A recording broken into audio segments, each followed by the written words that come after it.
I would be welcoming you to St. John's. Just for those of you who have never been here before, St. John's is one of two graduate residential colleges at UBC. So there are people, the graduate students from across the faculties at the university who live here. There are postdoctoral fellows or visiting assistant professors who stay here. And there's a connection with St. John's College of, former St. John's College of Shanghai University as well. It's a kind of an international college in its conception. And in fact, this part of the idea to do this sort of larger symposium came out of a sort of not temporary, but occasional lecture series that I ran starting last year on the theme of East meets West. One of the panels that you're going to hear at the end of the day today was actually originally conceived in that context of looking at encounters between East and West and trying to understand what those categories, what the origins of the categories were, what, if anything, they meant, and what other categories, in a sense, to replace those categories with a more nuanced understanding. So we'll hear from those original participants later on today. As you know from the schedule of the program, today is more or less dedicated, I think, to the early modern period, including moving from Asia to the Americas, to the Ottoman and Iberian worlds, and passing through Eurasia in between, and then ending tonight with the Jonathan Lamb's lecture on Captain Cook. Tomorrow's program will be slightly more eclectic temporally, and also in terms of I think probably less historians. So this will be a historian-rich day, and I'm looking forward to it. In any case, without further ado, I'll introduce Ben Schmidt from University of Washington, who will lead the morning session.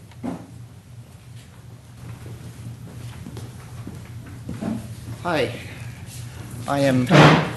good morning. I am not Henry Yu. I am an historian, so I've just been insulted, I think. Thanks to Neil for organizing this. It's terrific, Neil. Thank you for bringing us all together, for inviting us up here. Thanks for organizing the weather, which is going to lead a lot of people to the false impression that the sun shines on Vancouver. The first session is called Moving Knowledge Across Early Modern Frontiers. For those of you who are not early modernists, I always find this useful. I'll save everybody some time. 1500 to about 1800. I think most of the talks will be about 1700, right? Yeah. So it'll save everybody like 10 minutes just there, saving that. Our first speaker is Jorge Flores. His research focuses on the political, social, and cultural history of the Portuguese Empire during the early modern period, particularly the interaction between the Portuguese society and extra-European cultures, and particularly within that in South Asia. Is that fair? Jorge's first degree was in history. Again, apologies for him. At the University of Lisbon. He then received an MA and PhD in history of the Portuguese discoveries and expansions, which is quite a degree which we couldn't do here, and he did it at the New University of Lisbon. He taught for a bit at the University of Macau from 1989 to 1994, and then he was first a visiting assistant professor, and then he is now an associate professor at Brown University in Portuguese and Brazilian studies and history as well. Jorge?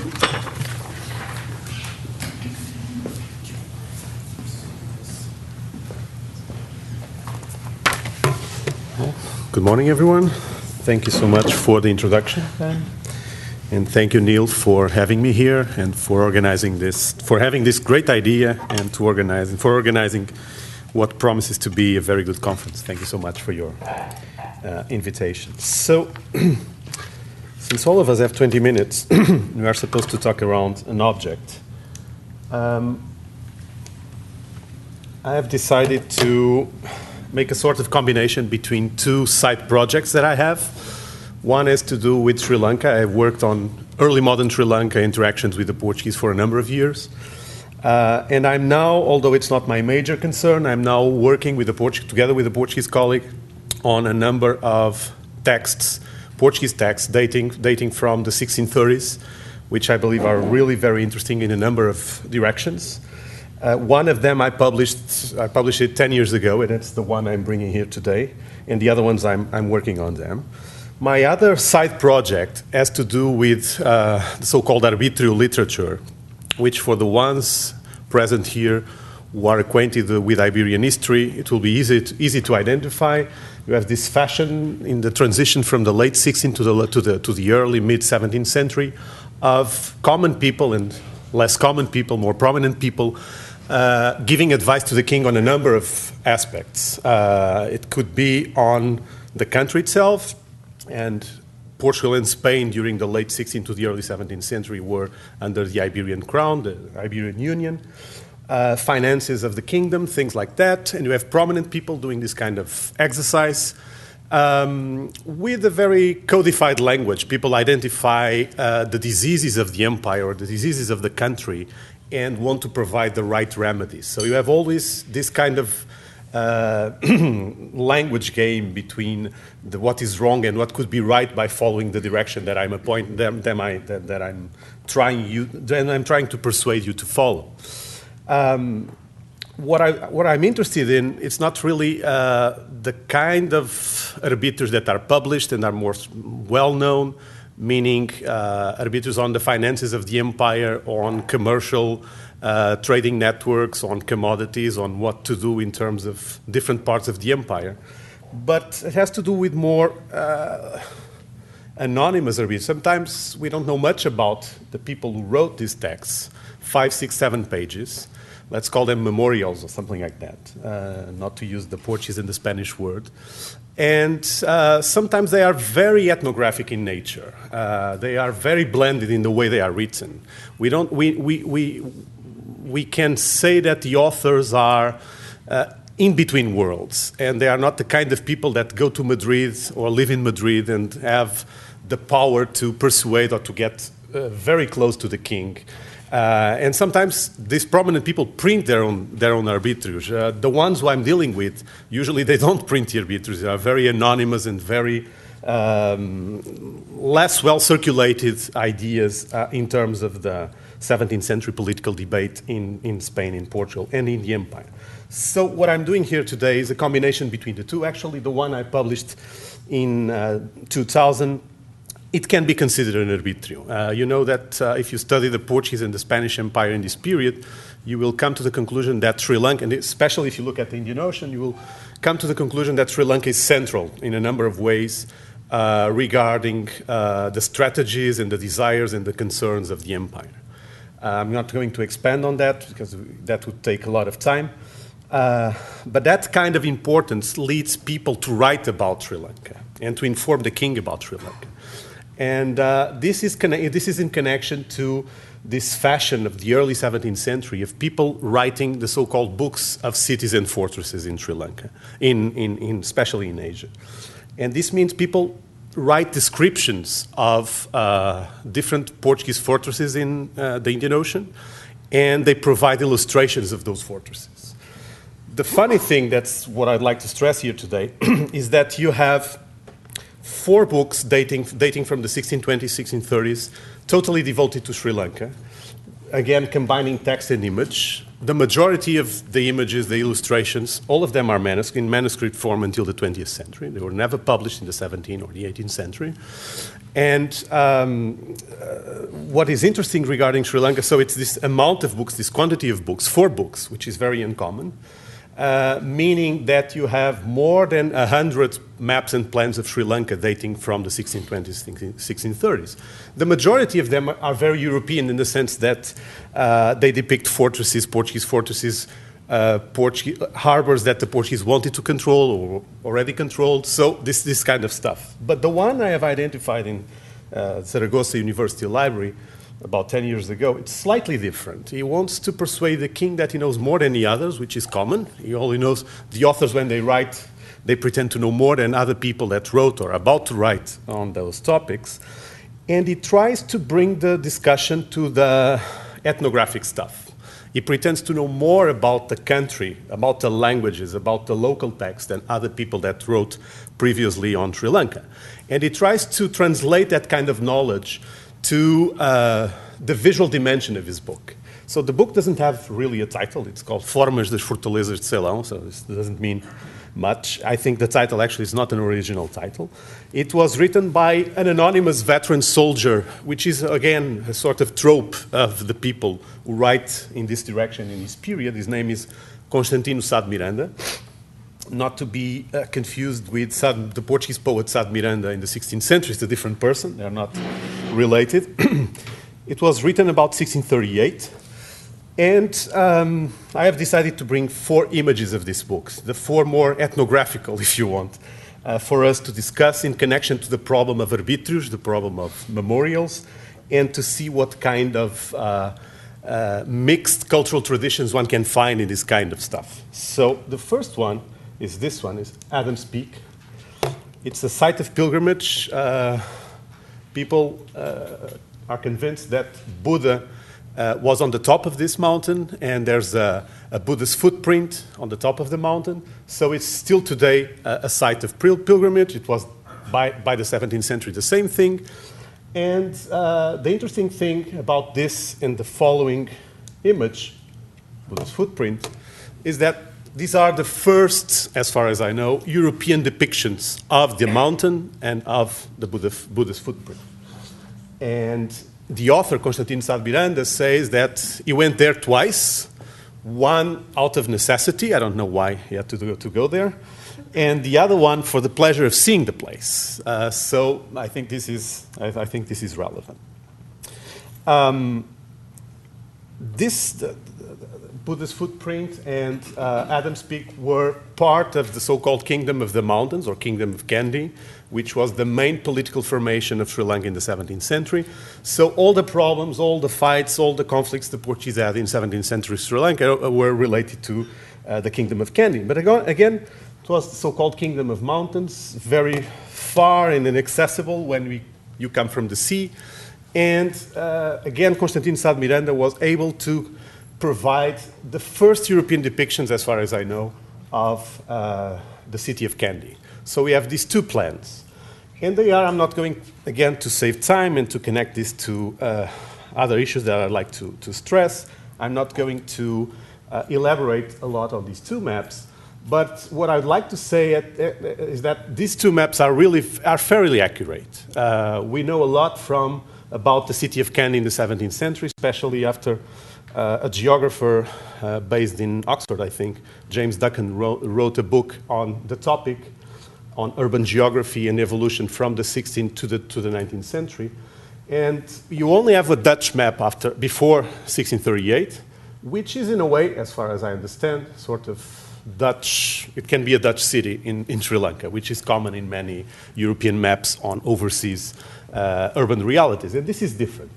I'm not going to the point of arguing. I would like to stretch my argument in that direction, but I'm not going to the point of arguing this is sort of combination of European and indigenous cartography. And I want to do that for a number of reasons, especially because we know very little about Sri Lankan cartography in the 17th century. If you read the history of cartography by Chicago University Press, you will find 1 map and 1 page on 17th century, on early modern Sri Lanka. And it has nothing to do with this kind of depictions. So what I can say is 2 things. First, both maps, the one on Kandy and then the Royal Citadel of Kandy I'm going to show you, are really, really accurate when confronting his depictions with sources, texts from the same period. You see the depiction, what he calls conventos, using the Portuguese word, are Buddhist monasteries in the different directions of the city. You see the main streets, which again correspond to the main streets of the city. So this is one, and the other one, also accurate, is the Royal Citadel of Kandy, with the tooth temple, where supposed to one of Buddha's teeth being preserved there, also as a site of pilgrimage every day. You see the royal garden. All these things can be identified in sources, and it's clear that the man knew what he was doing. Again, the Portuguese were fighting the Kingdom of Candy, so they could not go there every day and take this, have pictures of candy and then having this kind of representations of candy. So it was not that easy to have this kind of information. He says that when he wrote this book, he based his reasoning on his long knowledge. He was a veteran of Sri Lanka, so his experience, and experience is a sort of key word of this kind of memorials, together with information that they could gather from local sources and from local people. This combination of European experience with native sources is also a trope. Everyone writing in 17th century, 16th, 17th century Portuguese texts in Asia usually had the temptation of saying that they had access to Asian, to native sources, or they spoke to native people. And this, of course, it's one has to be careful with this kind of assessments, but still it's important to have that in mind. And he says that many of the things he knows about candy are coming from information from Portuguese captives in Sri Lanka, in candy, which is true. Many Portuguese were captives in Sri Lanka, and actually many of these texts, if you compare a number of these texts for different parts of Asia, you will find a very interesting combination between the people who write the texts and the kind of information they get from Portuguese captives who know a lot about those places and have been captives for 10, 15, 20 years in many of these places. And he also says regarding the maps that they were prepared under my, and I quote, under my guidance by people raised in Ceylon. So we don't know if they were natives, if they were Portuguese veterans of Sri Lanka. This is the Portuguese word de pessoas que se criaram em Ceylon, which one can translate into were raised in Ceylon. They didn't say they were born in Ceylon. But still, I think it's important to have that in mind. So my point is that it seems to have, one can identify a powerful articulation and combination between poor cartography, because this is not top cartography or Portuguese top cartography of the 16th century, for the ones equated with Portuguese and Spanish cartography of the 16th, 17th century. Everyone knows Portugalia Monumenta Cartográfica, this 5-volume collection published in 1960. And perhaps you still remember the names involved in those projects. I would like to point out that you have a number of new young people writing and producing interesting work about Portuguese cartography and looking at these kind of maps instead of looking at the fashionable ones of the early 16th century. And they are mainly geographers, and they are not historians, people like Francisco Roque de Oliveira or João Carlos Garcia. And some of the things I say regarding some of the maps that I still would like to discuss in these 20 minutes have to do with some of the work that has been done in Lisbon by people like them. So my point is that one can compare and one can see interesting articulations between this poor cartography and poor, if you want to use the same expression, poor memorials written to the king to persuade him to follow different directions regarding overseas empires, right? And what I would like also to point out is that many of these texts were written around the description of a map. And today in the archive, sometimes you have the text, but you don't have the maps anymore. At some point, the text went in one direction, the map went in another direction. They are not in the same archive today. And some of these maps actually disappeared. We don't know if they became interesting, exotic stuff for people to sell, to offer. But the interesting thing is that many times you read one of these memorials, 5-6 pages on South China, for example, and you see that the text does only make sense if you have the map, the original map that was produced by then, together, and you don't have it anymore, right? So I could give you a number of examples of this interesting dialogue between word and image in many of these texts. And I will give you a couple of examples and then move to 2 examples in which we are fortunate to have both the text and the memorial, right? Early 17th century Spanish description of Amazon River. There's no map, but the description is around the map. And he says that, the author says that he had put the place names as the Indian savages, using the names that these Indian savages gave to those places. So you see that he was in touch with a native knowledge, and even if we can imagine that the perception of the Amazon River perhaps was a European one, still he wanted to put the native names in those places. Then you have a number of them for China, because you have this fashion of people writing texts on the possible conquest of China by the Portuguese and the Spanish, which is a very interesting literature.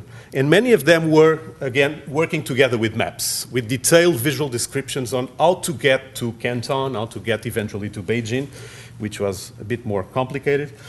And I would give you an example by a guy called Salvador Dias, which actually it's a text with 6-7 pages, extensively used by Tonio Andrade in his book on 17th century Taiwan. And this Salvador Dias was born in Macau. He doesn't know how to write Portuguese. He says in the end of this, so someone wrote the document for him in Portuguese. In the end of the document, he says, I'm signing this document according to using my Chinese signature, my Shara China or a Maneira China. So he doesn't sign the document with his Portuguese name or written in Portuguese. And he was a captive of the Dutch in Taiwan for a number of years. He served the Dutch as interpreter and translator, and he writes a description, which is a piece of intelligence on Dutch Taiwan in the 17th century, in 1626. And again, you read the text and you see that a map was hand in hand with that description. And this is the kind of people that I would like to highlight. So someone born in Macau, became a Christian, a captive of the Dutch in Taiwan, and then with access of to Chinese knowledge on Taiwan, and making that combination between two different traditions. The two other examples, and I will stop with those two, where one can compare text and image. One of them also has to do with China, with South China, and with Macau in a later period, 1646. You have a memorial written by a person called Jorge Pinto de Azevedo in 1646, again, trying to persuade the king, now the Portuguese king, John IV, after the restoration in 1640, what could save the Portuguese Empire in Asia was to look carefully at Ceylon and Macau, China. Right? So it gives a long description of both areas, saying that this will be the El Dorado of Portuguese Asia, if you want. And when referring to China and referring to Macau, again, he goes back to these interesting projects of conquest dating from the late 16th century on the possibility of controlling China, or at least South China, by using a number of strategies that are very funny to read today. So the interesting thing about this map, as you see, and this was this Portuguese geographer Francisco Roque de Oliveira already wrote about this map, is that it's not, when you look at the placement, it's not accurate enough. Well, the image is not good enough. But when you look at the urban landscape and the Portuguese and the place names, they are European. But the overall picture, it's like if you know Chinese cartography, if you have ever looked to these regional maps of the South, it's clearly that kind of stuff, right? So it's not a Portuguese map in many ways. And the funny thing also is that you have Portuguese maps from this period on China, on South China, representations of Macau, included in these books of cities and fortresses that I have indicated. And the interesting thing is that I didn't bring any images, but you have Chinese maps using the Portuguese model, Chinese maps on Macau in the 17th century using the Portuguese model. So it's interesting to see how a Portuguese person, and actually Jorge Pinto Azevedo wrote the texts, but it's very unlikely that the map is authored by him. You have a Portuguese text using a Chinese model of representation of the place, and then you have Chinese maps using Portuguese maps of Macau in the 17th century. That article by Francisco Roque de Oliveira is in Spanish, I think. If you are interested, I think it's actually it's online. It's an electronic journal, so I think it's something to have in mind if you like this kind of topics. My final point is the image is not very good. Forget the yellow stripes. I have a Portuguese image. I have a good image in Lisbon, but I had my slide here, which became part of my PowerPoint is not that good. But forget the yellow stripes. This is a map of Laos by an anonymous Jesuit, again, a manuscript, 1665, in the Ajuda Library in Lisbon. And you see the Mekong River Delta. And the description itself, well, if you compare, again, I like cartography and I like maps, but I'm not a specialist on history of cartography. But if you read the chapter on Cambodia, included in the history of cartography by the Chicago University Press, you will see maps dating from the 1650s who are really very close to this model.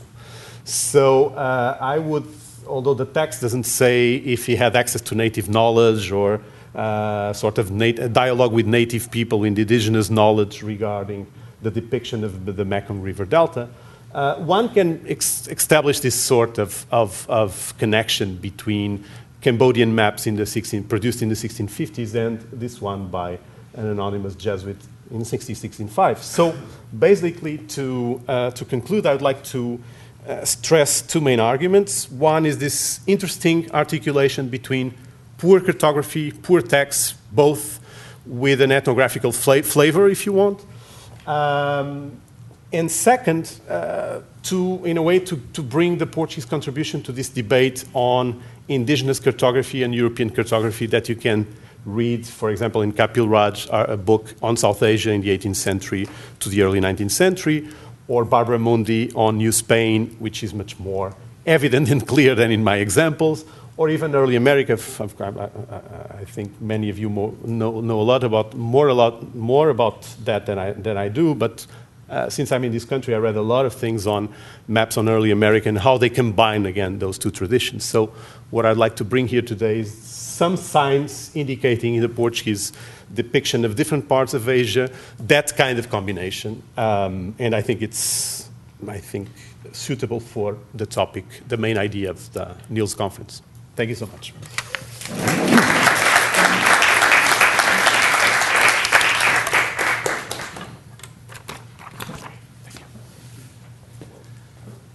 Thank you, Jorge.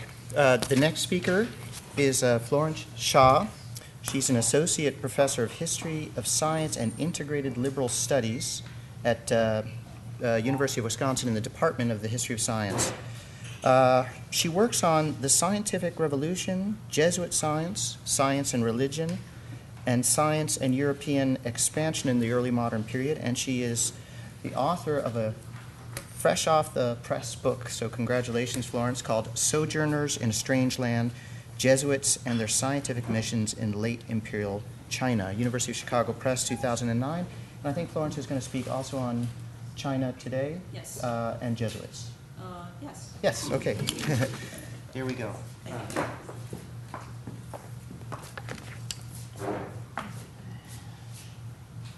Sorry, let me set my timer.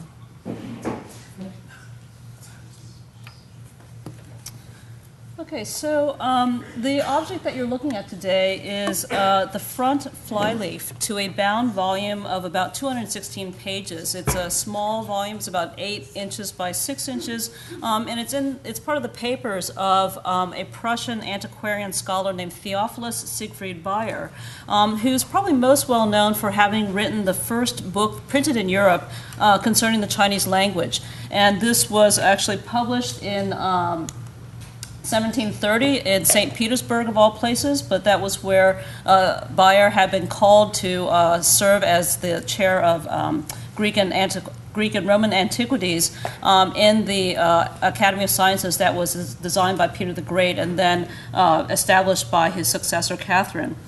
And this manuscript, however, that I'm going to be talking about today is actually starting at the beginning of Bayer's interest in matters Chinese. So it's about 15 years prior to the publication of this major work on the Chinese language.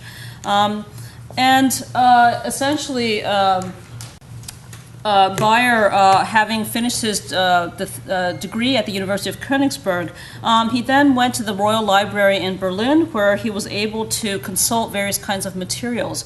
And what he did is he spent basically several years transcribing certain materials from the Royal Library of Berlin, putting them together into a collection, and then he created this manuscript index, which is basically a kind of table of contents. So it's basically the front page to this bound volume. And so for the purposes of this conference, I took pretty seriously Neil's suggestion about how to think with objects. In particular, what kinds of lines of interpretation can paying close attention to a particular material object, in this case a manuscript, open up for us.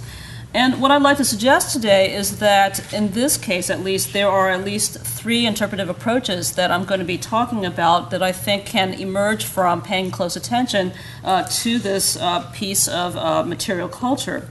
The first, which I'll call genealogies of cultural transmission, basically what I want to refer to here is the idea that we can use this object as a way of establishing categories for classifying the different materials that buyer chose to copy, chose to put together into a particular set of materials, and that constitutes the volume for which this sheet serves as the table of contents. And this is an interpretive approach which is fundamental, I think, to a primary way in which processes of globalization may be studied, namely tracing out the genealogies of cultural transmission, from whom to whom to whom, and so on and so forth.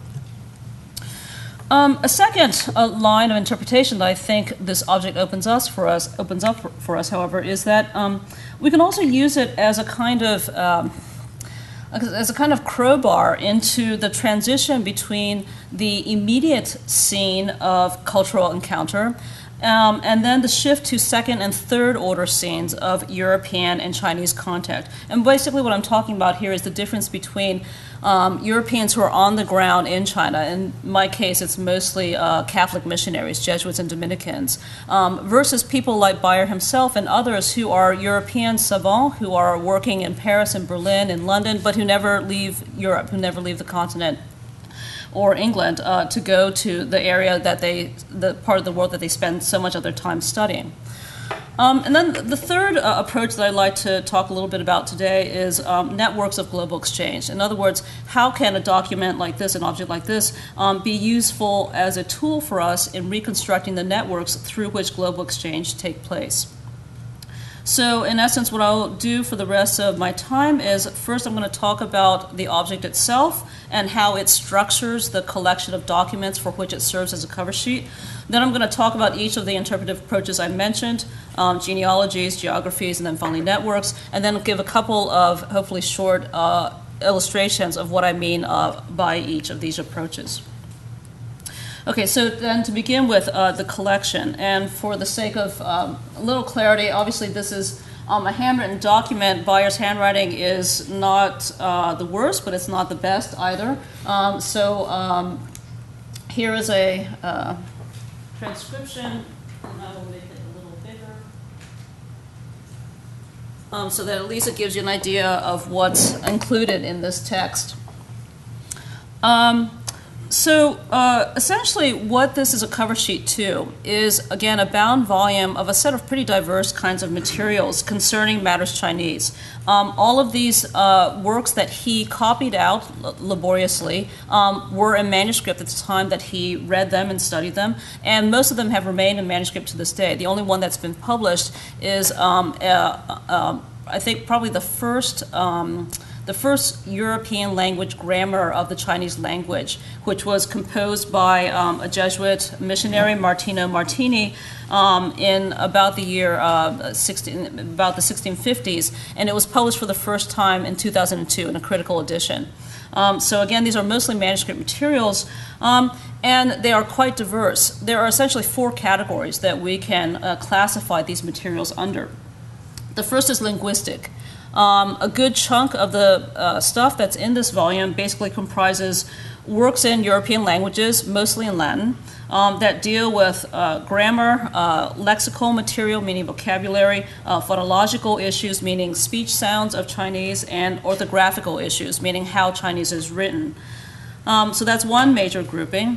A second major grouping is ecclesiastical, so issues dealing with the Chinese Christian Church. A third category is material dealing with Chinese history.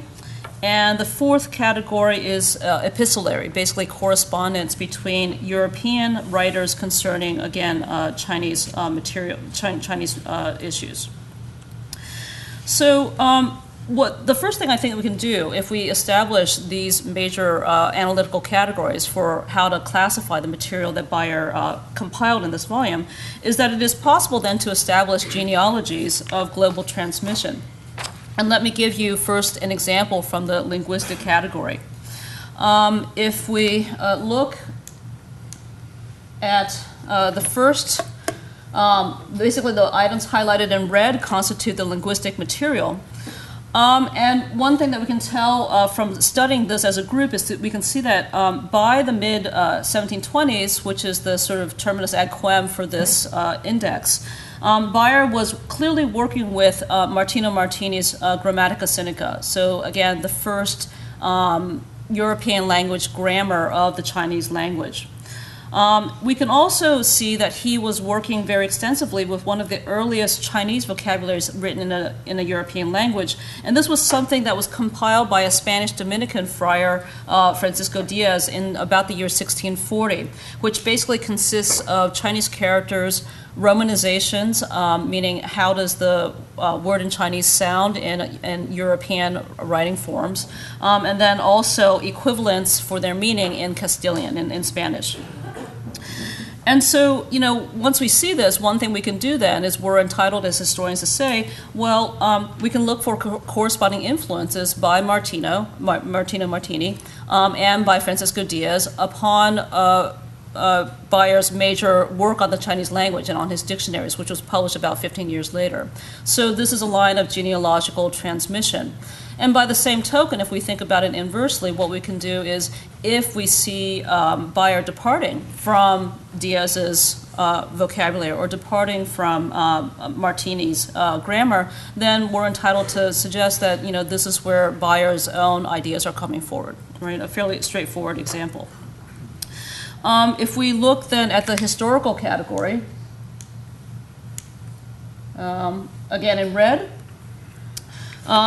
what he says here is that number 7 is I've made excerpts from the Chinese annals described by me in Berlin. So again, going to the Royal Library in Berlin.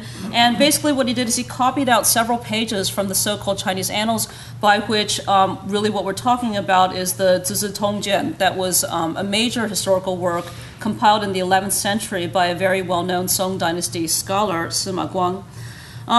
And the significance of this passage is that it's basically about, I think, 3 or 4 pages copied out in Bayer's quite poor Chinese handwriting. But this passage is significant because it basically deals with a Chinese historical record of a solar eclipse. And this was quite a well-known passage at this point because if you convert the date marks, the chronological markers in this Chinese record to the Western calendar, it's basically about the same year and about the same month as the crucifixion of Christ. And many scholars already at this point had already thought that perhaps this solar eclipse was a confirmation of the darkness over Golgotha that the Synoptic Gospels testify to. So this generated quite a lot of interest, and in fact, just a few years later, Bayer publishes a treatise on that eclipse.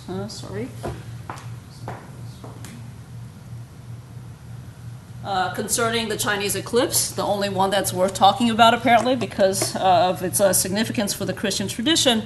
But knowing that Bayer was able to locate and transcribe and work with the Chinese text of this, the relevant Chinese passage for this testimony, tells us that he was basically employing philological analyses in order to ground his approach, which is something that we would not be able to be sure about if we didn't know that he had worked with the Chinese characters so closely.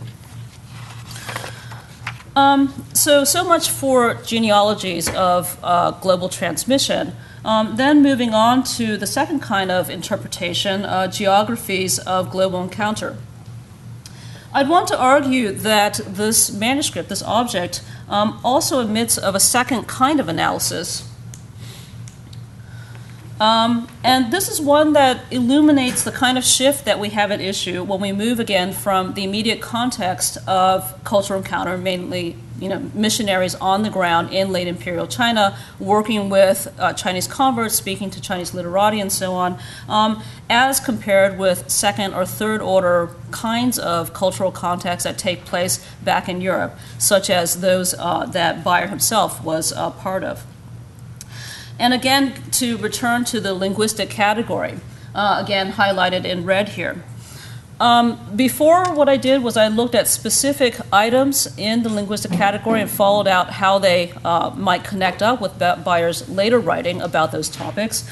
But now, if we look at the totality of the linguistic material that Bayer transcribed and collected together here in the 1710s and 1720s, what I think is really striking is the incredible amount of internal inconsistency within that set of linguistic materials. He actually copied out 3 versions of, quote-unquote, the same Chinese grammar written by Martini in the 1650s.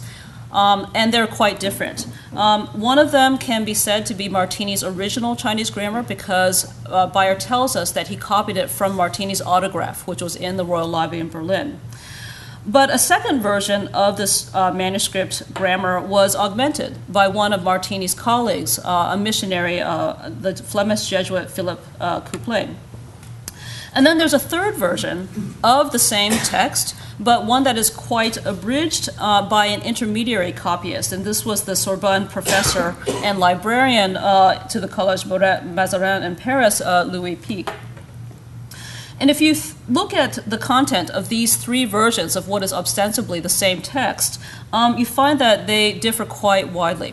They differ in terms of the orthographic conventions that they use. So, for example, in some versions, they're relying on basically Italian and Portuguese pronunciations in order to transcribe Chinese sounds for a European reading audience.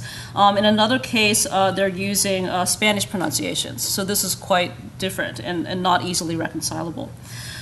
These 3 versions of, again, Martini's grammar differ on the total number of sounds in Chinese, by which they mean the monosyllables that are the sound components of the Chinese language. 2 of the versions of the grammar we have here claim that there are 318 such sounds, and the third one claims that there are about 550. Now, that's a pretty different way of conceptualizing the sound of the spoken version of Chinese. And the last point of real inconsistency is that these 3 versions of Martini's Chinese grammar use different radical systems. So a radical is, you can think of it as a kind of basic element of a Chinese character, or it's also the way that you look up characters in a Chinese dictionary. So you might have a radical for wood, and then you'll have all the characters that use the wood radical as part of that character.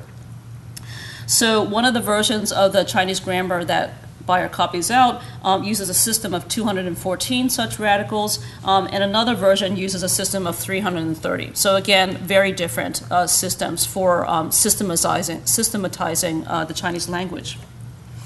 Now, given that there are such huge inconsistencies, you might well ask, why did he transcribe all 3 versions, right? Why didn't he just pick the most comprehensive one, or why didn't he pick the one that was most in keeping with his own interests or something like that? And he might have saved himself a lot of time and labor if he'd only chosen one. But he didn't. He chose to copy everyone that he could find in the Royal Library in Berlin. And I think that this kind of transcriptional excess suggests that his interest in the material certainly was not that of the Catholic missionaries who had compiled this material in the first place. Their interest was in coming up with a system by which you can learn Chinese, speak it in a reliably consistent way, a good system of pronunciation, a good way to sort of get quickly what character goes with what meaning in whatever language you happen to be most comfortable with, be it Spanish or Italian or Portuguese. But for Bayer, his interest is not that kind of on-the-ground interactionist kind of use of the Chinese language. His interest is philological and philosophical. He wants to do something like gloss difficult words in text, which is exactly what he does when he comes to the passage from the Chinese Annals about the Passion Eclipse. He wants to interpret Chinese written materials, and he also wants to understand the basic structuring principles of the Chinese language itself. And this was a burning question that drove a lot of European scholarly interest in the Chinese language in this period. And it also motivates his own study of the Chinese language, which of course he ends up publishing about 15 years later. So again, quite a different way of thinking about how to use this manuscript. Then maybe just a quick example from the ecclesiastical category. And this is again highlighted in red. This again is an example of the difference when we move from the original site of cultural encounter in China to a second order kind of encounter. And here what Bayer has chosen to transcribe is a text by Philip Couplet, who's a Jesuit missionary, who was basically an administrator for the Jesuit mission in China. In the 1680s, he returns to Europe under that administrative capacity, and one of his duties is to go to Rome and to plead the case with the papal congregation Propaganda Fide, which is basically in charge of basically in charge of Catholicism in non-Catholic non-Catholic governed countries. Couplet goes and basically tries to argue the case, the Jesuit case, for a Chinese clergy, a Chinese liturgy, and also for the defense of Jesuit expertise in astronomy as part of the overall mission strategy. These are all exceedingly controversial topics in European contexts. They stimulate a lot of tension between the papacy and the Society of Jesus in terms of church administration, church governance. They also stimulate a lot of theological debate about the licitness of these various issues. And what's interesting about Bayer's choice to transcribe this text is that he's copying a copy of this text, and the copy that he is copying comes from Louis Pic, who is that professor at the Sorbonne. He's a theology professor in Paris. And Pic's copy of this controversial text by a Jesuit missionary includes critical commentary, right? So he's quite scathing in some cases about what the Jesuits are arguing for. And Bayer includes that. And so the way in which he has chosen to transcribe this material reflects, again, a shift from sort of, on the ground, we're concerned with, how do we maintain the Christian church in China? Wouldn't it be better to have Chinese priests, etc.? And instead, he's moving it to the level of, again, ecclesiastical and theological controversy by doing so. And then the last question I want to come to, the last line of interpretation, is with networks of global exchange. And I'll be quick here. There are various ways in which Bayer's transcription methodology allows us to reconstruct the networks through which he has received this material in the first place. He tells us, if you look in red, those are basically the correspondence items in this collection. And he's very careful to tell us who wrote to whom, of course, but also when they wrote, where they wrote from, how the letters got there, and so on. You will also notice that in blue there are some additional annotations that I've put in italic, and this basically reflects, I don't know if you can see, but here, here, and here, those are annotations in Bayer's hand, but in a different ink consistency, and are probably dated later, maybe about 10 years later, because the last one basically dates from his move to St. Petersburg, which was in 1726. So essentially, Bayer thought it was important enough to come back and say, I found this stuff in autograph in the Berlin Library, right? I saw the original copy. And he's very careful about documenting essentially what we would think of as provenance, where things came from, how they got to me. And what this allows us to do, if we take this aspect of the object seriously, and I'm sorry this is kind of small, but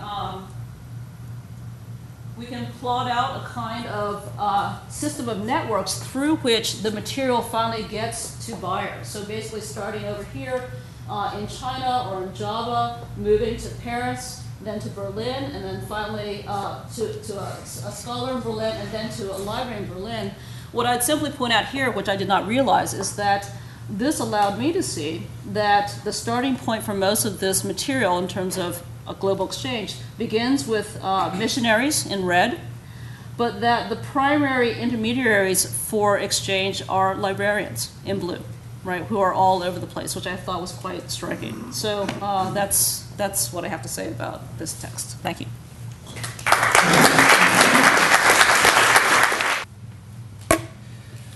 Thanks to all three of you. Neil, in your remarkable wisdom, you really brought together three papers that fit wonderfully together, making my job pretty easy. The papers, as I saw them, addressed the way Europeans assembled and assimilated knowledge of the non-European world. So how knowledge or information, data was gathered, was accumulated, to put it in the terminology of the history of science.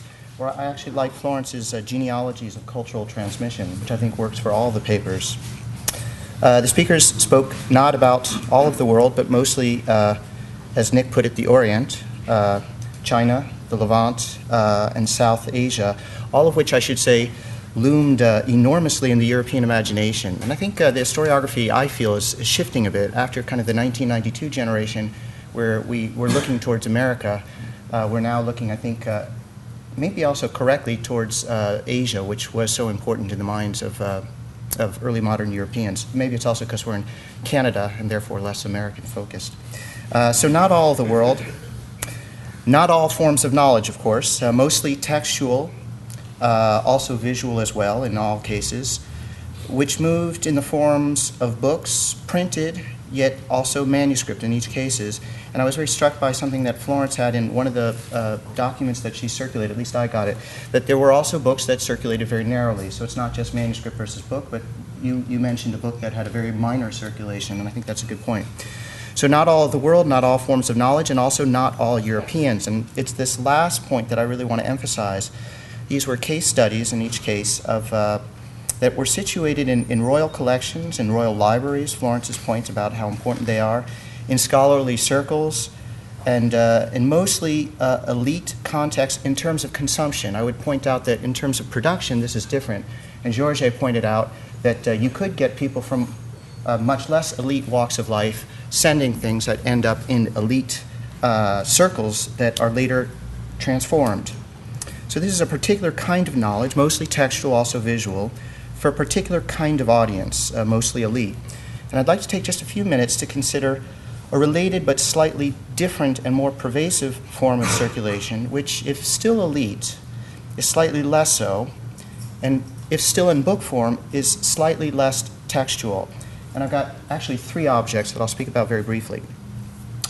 First point I would like to make are the objects I'm talking about are commercial products. First one is, I start with China. Johann Neuhoff's ambassade, the embassy to the Emperor of China. And I wouldn't describe this object in terms of its representations of the Emperor of China sitting there in the middle, of the Oriental parasol held above his head, of execution, of system of justice, the stockade there, which was going to become a trope of Oriental despotism. But I would say simply it's a frontispiece, or better, an engraved print, which was an enormously popular medium for moving knowledge in early modern Europe, and I believe in other parts of the world as well. I would be very curious about this, but the degree to which these sorts of prints do circulate beyond Europe. The vehicle for this visual medium is a book, which is also elite. It is found in royal libraries. It circulates in in learned circles, but it's a much more commercially pitched product and part of a commercial milieu of what might be called the knowledge business. I would say that this is a middlebrow source which reached a relatively, that's an important caveat, relatively broad public.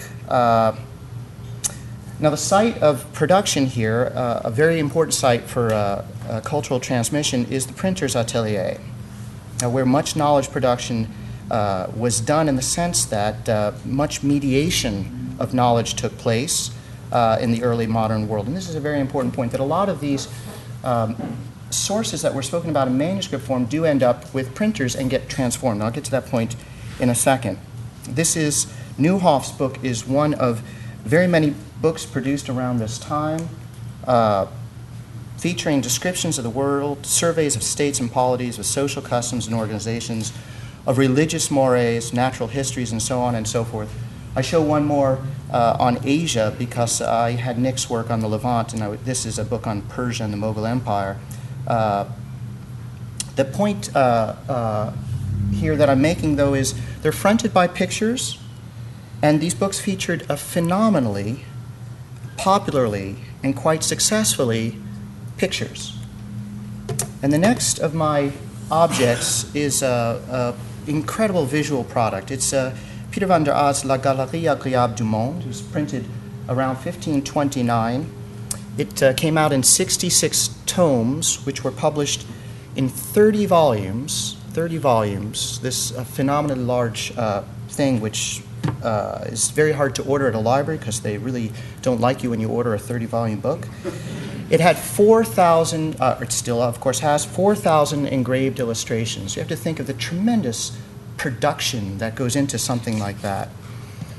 It was a gallery of the world, which is emphasized in its pictorial presentation, not only in the metaphor of its title, Galerie Agréable, but also in the amazing pictures presented with minimal text, hardly any at all. You get captions, and then you get very short descriptions at the beginning of each tome. And many of these are engraved with trompe-l'oeil frames. You can see it actually in both of them. This one right here has this kind of framing device around it. But here, I hope you can see that we have these almost postcards. Here's one of Athens. This is Greece being pointed by Poseidon and Athena. You can see the curling of these as if you had gone on a trip and brought back postcards. The book is filled with these again and again and again. I want to follow up just briefly on something that Nick mentioned. He mentioned Johannes Fabian and the concept of freezing time and its others. I also refer to this as the dioramic effect, that you put the non-European world in these kind of dioramas that are then looked at by Europeans in, again, this emphatically pictorial approach. The point here is pictures, which suggest the visual formula used by early modern Europeans, I really mean early modern printers, to present knowledge of the world, a formula that we still recognize today in another regularly produced gallery of the world, and that is the National Geographic. So, you know, we still pick this up all the time, all over the place, and still are stunned by the beauty of the pictures. In the case of early modern Europe and the Galerie Agréable, though, we might speak not of a national, but of an imperial geographic. I'll go back to the frontispiece and point out that the chief figure right here is the figure of Europa, the allegory of the continent, being served by all of the different continents. Here's Asia with the camel, America, and Africa all bringing their goods to Europa, a very common theme on the frontispiece of these works. The last, I'll finish very quickly, Neil. Last image I have here is Philip Baldius, or Philippus Baldius, a true and exact description of the East India coast of Malabar and Coromandel. So just by coincidence, Jorge, I got to fit in also some Sri Lanka stuff here. And I'm using this to make the point of how mediated these products are. So the question is, how did global encounters necessary for making these products take place? Or to put it in the terminology of our conference, by what itineraries did exchanges occur? They were incredibly mediated, often also commercially driven, not in the simple sense that prints and books advertise the triumph of European commerce, as we see over here in this image, but also in the much more basic sense that pictures sell, and pictures of the world sold particularly well to Europeans. Now, to make these pictures and to make these volumes, there are an incredible number of mediators or go-betweens or instruments of exchange. There are merchants, of course, and Florence, one of the figures you had up there, I think, was a merchant working for the Dutch East India Company, Claire. Right. There were Jesuits and Dominicans, such as those working in elite French, Spanish, Portuguese, and Italian circles who compiled the manuscripts we heard about. There were native informants, which is something slightly missing from the papers, although Jorge mentioned it with the caveat that we can't always trust when an author says that there's a native informant. But surely there are what historians of science would refer to as invisible technicians, figures behind the scenes who are compiling these. And in my sources, these sources made in Dutch ateliers, we do know that these are produced by people on the ground of non-European background. And I'll conclude with an example of one of these mediated sources from South India and Sri Lanka. This book by Baldios. Baldios was a Calvinist minister and an eyewitness, as he states, an eyewitness and a preacher to boot. That was meant to give him greater status and greater, you could trust him because he was a preacher. The manuscript, though, it's made from an amalgam of different sources, but really the heart of the matter, the bit on religion that he's advertising and selling, you would get new insights into the religion of Malabar, Coromandel, and Sri Lanka, comes from a manuscript composed by a Jesuit, Giacomo Fenicio. So we have these manuscripts circulating as Jorge describes them. Sometimes they end up in the king's atelier, in the king's collections, libraries. Sometimes they're picked up by the printers, and there's a commerce in these manuscripts, which I find quite interesting. Anyway, the fact that a Calvinist is fronting, as it were, a Jesuit manuscript is wholly obscured by the printers, who of course won't make any mention of this, so that you get an honest account by a Protestant of religion.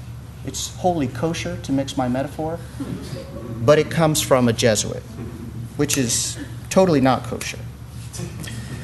Anyway, their strategy also includes pictures, that is the publishers, and this introduces one more layer of intrigue, one more layer of mediation.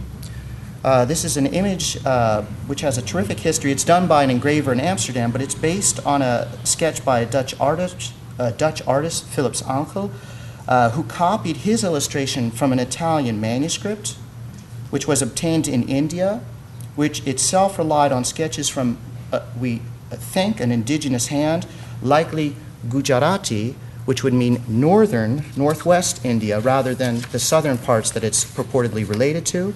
So what we have in the end, finally, is a Holland-made geography of South India, Sri Lanka, or South India and Sri Lanka, which pretended to be an eyewitness report of religious ethnography, but of course is based on a Jesuit manuscript. So we have a third, fourth, I don't know how many hands at this point, but the point is a very much handled, a very much manipulated, and a very much mediated source that reaches the consumer's hands, the consumer. So back to the object, and I'll conclude here. I think that all of the speakers did this very well, and this is, I'll conclude with this point, that is our job to interrogate the archive, to uncover the many, many movements and mediations that our sources entail, and to complicate what Roger Chartier refers to as the tyranny of the text, and that is the propensity to look at these books in the end as a text, which is conveying this information, when it's such a much more complicated story. And by layering that story, as I think all the speakers did so well, I think we get a much richer idea of how it is, and I forget now the language of the conference, but how it is that we encounter global, whatever it is, Neil, you know the words, but thanks.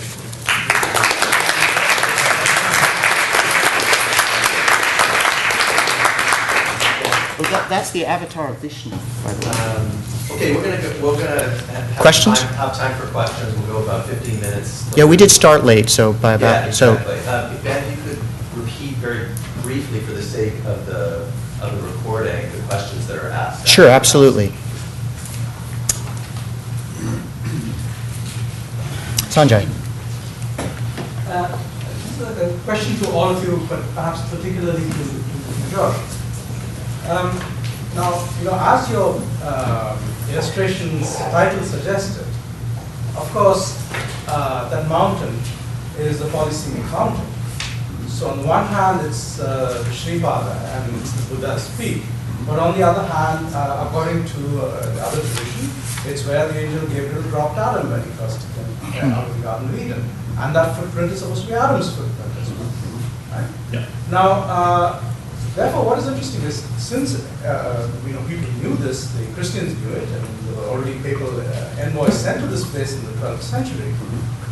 Since the Muslims knew it and there were Sufi pilgrimages to this site, why does your author actually then choose to get out of the kind of Abrahamic tradition of interpretation of this site and go into the Buddhist tradition? Because in some sense he's borrowing trouble, as they say, by doing that, right? And this takes me to the more general point which all of you made, which is that, I mean, a lot of this knowledge, after all, is in this period about the play between sticking with that kind of reconciliation of the Jewish, Christian, and Muslim traditions, which you can do, and which is, you know, the nice sort of Scaliger type of enterprise. And then there's the problem of getting out of that, and then you get into the whole pre-Adamite mess, which is a big deal in the 17th century, but actually, which has already been prefigured in the 16th century when, for instance, the Mughals start translating Hindu texts, and which, I mean, you can get into a mess when you go to Greenland and do this, you can get into a mess when you go to America and do it. So why does he actually do this when he could stay, in some senses, with the whole idea that this has to do with Adam and not with the Buddha? Because if you go to the Buddha, then your chronology gets totally messed up. So I'll summarize the question. You don't need to summarize. Okay, good. Thank you very much. Thank you. So I have to speak louder. Yeah, that's, I think, a very interesting point. The thing is that there's a common trend in Portuguese texts, as you know, of acknowledging all those different traditions regarding the site of pilgrimage, but still labeling this as Adam speak. So everyone does the same thing, although they go back to the Buddhist tradition. And actually, I think in the case of Constantine Sá de Miranda, there are very good reasons for that, because the text is a very interesting. The text itself is a contradiction. He wants to show that he knows a lot about Sri Lanka. He wants to show that he knows the sources, he knows the people. Sometimes he tells anecdotes that actually you have done this exercise with Chandra da Silva. You can trace those anecdotes to real events and to real stories that you can find in native sources. So there's this connection to the native world of Sri Lanka that he was able to have access to, although in a very, with a number of stages and intermediaries in between. But on the other hand, the text itself, you know that Constantine Sá de Miranda was in Sri Lanka for 30 years fighting. And after 30 years, he's tired of the place. So, and he says the same thing as, for example, Father António Vieira regarding the Dutch in Brazil. He says that Buddhists, António Vieira says that the Dutch are worse than the Muslims. And Constantine Sá de Miranda says that Buddhists are worse than Muslims. So the text itself, although he's very keen on showing his native knowledge, his proximity to native knowledge. On the other hand, as a contradiction, he builds the text around the idea of showing that Buddhism is the worst religion in the world, and everything is wrong. So when he writes about the Adam speak, he says that he went there for pleasure, but to say several things about Buddhism and about the pilgrimage itself. So it's interesting that this irony, this combination of being interested and being interested to destroy the idea of the place as a site of holy pilgrimage. You say everything is wrong, this is not good, and so forth. So and actually he's not a very learned person. I don't know to what extent he knew a lot about the Jewish Christian tradition of, I think he got the name Adam speak and he uses the name. But I have discussed his sources, his Western sources. He knows Barros, he knows some Portuguese chroniclers. But he never goes back to the point of discussing the real stuff in the previous period. Can I respond? Partly what I heard you asking, and maybe you didn't intend this, but this is what I heard, is that what's new about the kind of cultural exchange and influence and transmission and so on in this period that we're talking about? I mean, as you point out, Jewish, Islamic, Christian mingling has been going for some time, and I think opening up that kind of question allows us to give a kind of response to, on the one hand, there's been philosophical objections to the very possibility of cultural exchange at all. I'm thinking of Jacques Journet's book on China and the Christian impact, where basically he argues that there were no conversions that actually happened despite the Jesuits' greatest efforts in China, because fundamentally when the Jesuits spoke in Chinese to the Chinese, they expressed things that the Chinese could not understand, and when the Chinese spoke back to the Jesuits about Confucianism and Buddhism and so on, they also were speaking, even though they were using the same language, Chinese, the terms they were using were untranslatable in some fundamentally linguistically impossible way. And the response to that is, okay, Buddhism, right? I mean, Buddhism has gone into the Chinese milieu for centuries, and we don't seem to have a problem thinking that there was absorption, that there was real communication, and so on. So that's thinking about what's different about this period is a way to allow us to move around just that sticking point of commensurability. And then a historical way of going about it is to think about your point, which is that if you look at the expectations of early modern historical actors, their expectation was that this should be commensurable. There should be translatability. I mean, they're positing this theory of universal human monogenetic origins and so on. But then I think there's still a good question for us to try to figure out is there something that's meaningfully different about either the level or the character or the dimensions of cultural exchange that's brought on with the era of European expansion that makes it qualitatively different from other episodes that we might point to which I don't have an answer.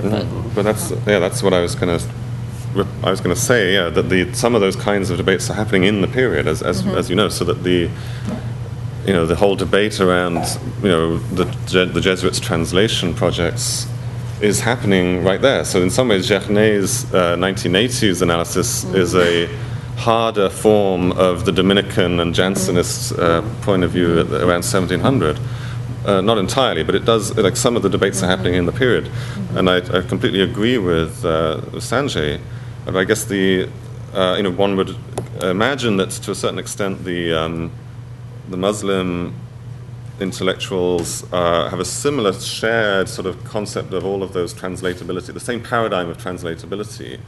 And so that's why, in a way, the encounter with China is so interesting, and the encounter with both Hinduism and Buddhism. But I guess the thing that strikes me that I've only really recently re-noticed, or maybe noticed for the first time, is just how late that kind of Athanasius Kircher-style Adamic or Adamo-Abrahamic paradigm lasts within the European tradition, that you can find bits of it in the Victorians.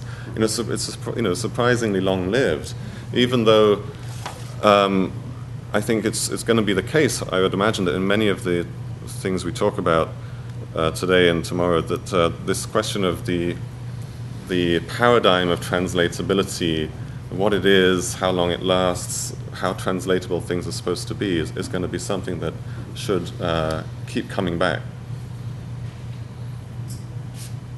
Sasha? I have a question that is somewhat related to the comments that you made, Ben, about how the transmission routes or the itineraries of visual technologies and how those may or may not be different in the kinds of textual transmissions. And it was really, someone who doesn't know anything about this early modern period, I was really struck by the images of Candy that you showed, George, because the first one struck me as a map of a pilgrimage site. The second one was more of a kind of a topographical, geographic features map, and the third one was very much a perspectival map that very strong perspectival tradition of the architectural rendering and the Eye of the King and all of that kind of thing in it. And they were separated out. And I was just trying to think about how people on the ground, like the author that you were talking about, are trying to work through these different visual traditions and the kinds of communications that they then enable. Because then I was also very much struck with the Oriental library image, which has that library with a very strong perspectival image of the universal library, but then it's sort of mashed together with this image of Confucius, and then has at the top so the empire of learning, but which would reference a very different thing in China, which was the imperial scholar official system in which one studied in order to become a scholar official within the empire of China. So I don't know if I have a straightforward question, but I think the basic one is trying to think about how these invisible technicians, or the different artists who are actually doing these renderings, the kinds of visual technologies and traditions that they're drawing upon, and how those do or do not correspond directly with the kind of textual information that they're being collated together within these texts. George? Well, just to say that I fully agree with you. I wish I would know more about the ways in which these things were done in the problem of perspective is a very strong one regarding, for the Mughal miniatures, and how Mughal artists were dealing, for example, with Western engravings. For example. And art historians have been dealing with the problem of perspective in this transmission. And candy is a good example of that. You see perspectives there. But that's true. We don't know to what extent this multiple, what we can sense as multiple sources of knowledge, native knowledge that these people had access to, translated into the visual dimension of that knowledge. And to what extent these 4 pictures that I've shown are rooted in different traditions of representing space and perceiving space. And thanks for that. But actually, yeah, it's very interesting to imagine an analysis of that very strange and intriguing frontispiece to the Confucius translation which the Jesuits produce. I think there is a paper about that, but I feel like I have to say that my paper my paper was not to do with the image, and the image was, I didn't even think that image would be there whilst I was talking. That was not my decision. Like, it's obviously. I threw it in because Neil needed an image, but it's an image. It's an image of a library, and the point is I don't have any images for the thing that I'm giving you today. So we can talk about it. It's certainly an interesting image, but my paper was in no way supposed to be in any kind of dialogue really with that image. I think Sasha's point is correct, that immediately sends a message, which is a strongly Western European Renaissance message, how proud we are of perspective and mathematical representation. And I would say part of the answer also is, there's an older term, hybridity. I use the term mediation, or there's a layeredness to it. This is based, you can see very easily in this image. In the foreground, it's a copied image from it's supposed to be a Gujarati source. Sanjay will tell us if I'm right or wrong on all this. But you can definitely see how the Dutch engraver has added perspective in the background. So it's a very odd, an art historian would have a field day with this kind of thing, because you can see that there's part of an image with no perspective and part of an image with perspective. And that comes from the fact that part of it is copied, part of it is then done in an atelier by somebody whose job is simply to make background. But in making that background, of course, they are kind of rechristening, no pun intended, the image to make this image of the avatar of Vishnu into something consumable, to put it in the terms I put it in. So I think you're absolutely right to notice those different layers, I think, of production. Yes? I had a question on going to the author function, and I was really interested in hearing more about how named versus unnamed authors figure in the transmission of the text. So, George, you were talking about the trope of the anonymous soldier, how that trope grounds a kind of minor tradition in letters to the king and also the images versus these other texts which have names attached to them, and as you were showing, you can trace out the authorship and how one plays the other. So I was hoping just to hear from all of you on how these texts are grounded in terms of their epistemological authority vis-a-vis authorship. One of the things that, again, this is helpful.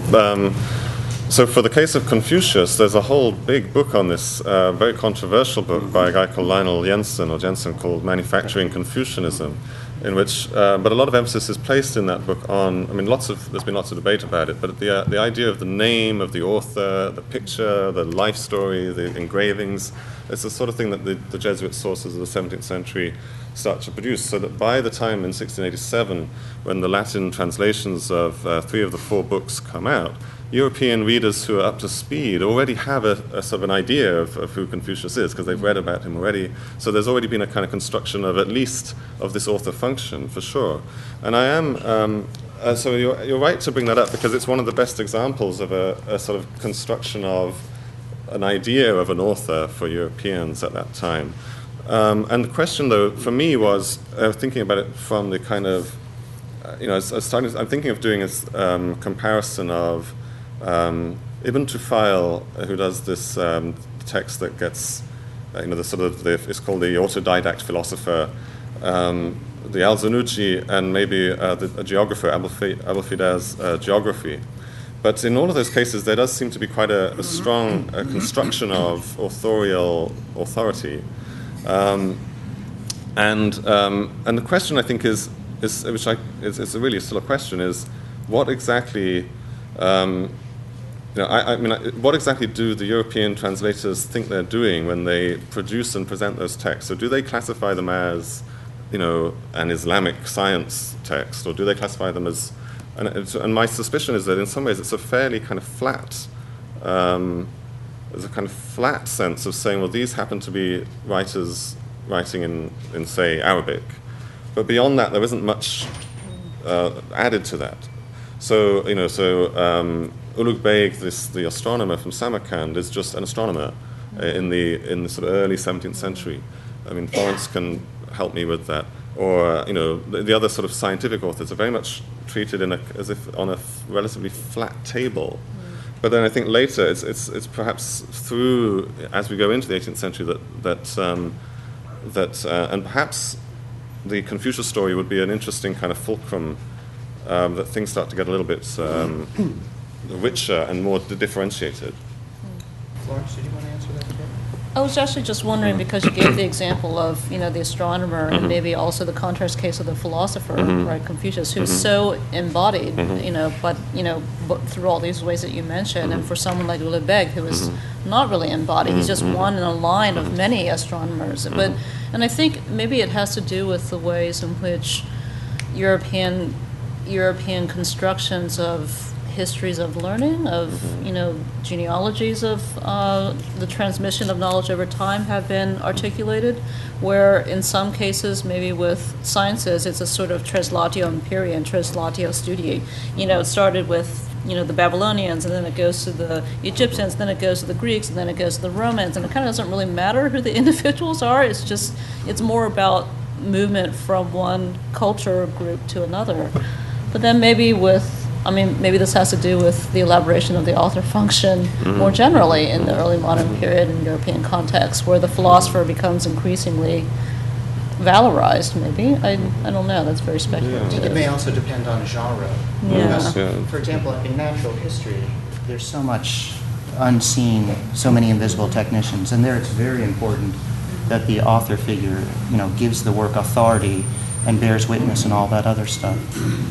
So I think we have time for. Oh, sorry. Something. Well, in 2 minutes. Absolutely.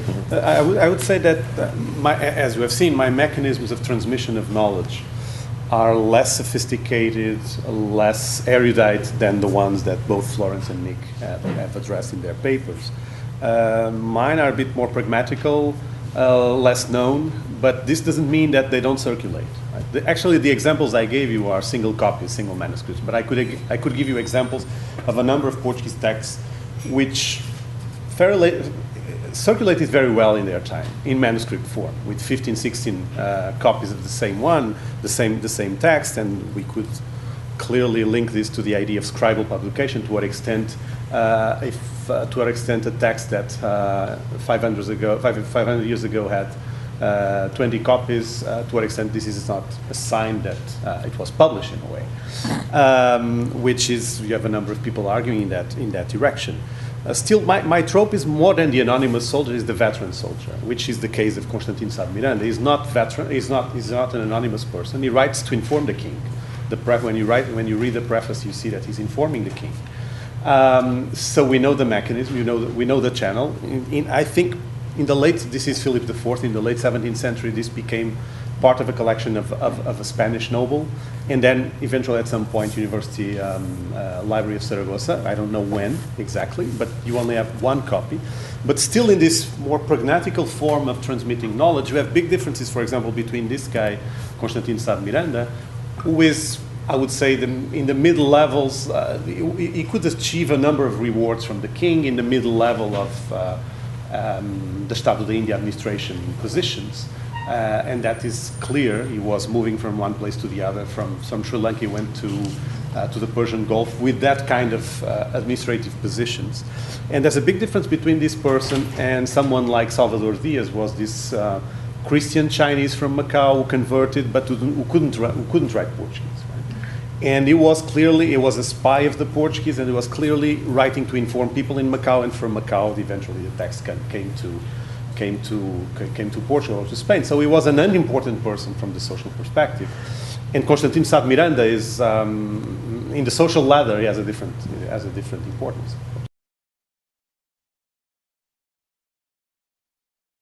The paper is, and I'd like to take one more. Neil is making. Okay, he's not. Okay, one more super smart, efficient question. Okay, forget the super smart. Just one more question. And then we can discuss. We can also discuss outside for 10 minutes. Oh, yeah, sunny day. One more question. Yes. I mean, previously, the question still stands, and I'm curious whether it's actually 16th or 17th century. In the 13th century in Spain, there was a great deal of resistance on the part of the Arabs to allow books to go into Christian hands, not just religious books, but any kind. So, treaties would sometimes say 10 mule loads of Arabic books were brought back to Islamic lands and stayed in the hands of Christians, or kings would write stipulations for pirates: if you capture a ship, any Arabic books must come to me, you can't go to anyone else. So there was a sense of ownership of knowledge in some sense. I wonder what the resistance was to this process of ethnography that we're seeing emerge in the 16th and 17th century. Who owned knowledge? Was the sovereignty of knowledge imagined by the universal library something shared by everyone? How is this notion emerging? Who's resisting it?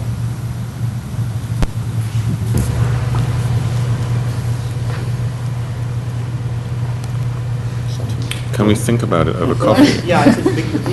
It's a good I'm question. reminded by, remember in the question of who, Jonathan Spence's book, that it is a crate of books that's being kind of fought over and vied over. These are still very valuable. That's about 1715, 20 or something like that. The manuscripts that Jorge is describing circulate on the market as well. That's how we get a book like this. They're extremely valuable. So I think it's partly an epistemological question. I think my comments meant to imply that it's also a commercial question, that there's money to be made from these things as well. I don't know if one of you wants to jump in, Florence, with like knowledge of astronomy or. Well, I also make coffee. Okay. That's a great. Let's try this. And we can thank all three of our speakers.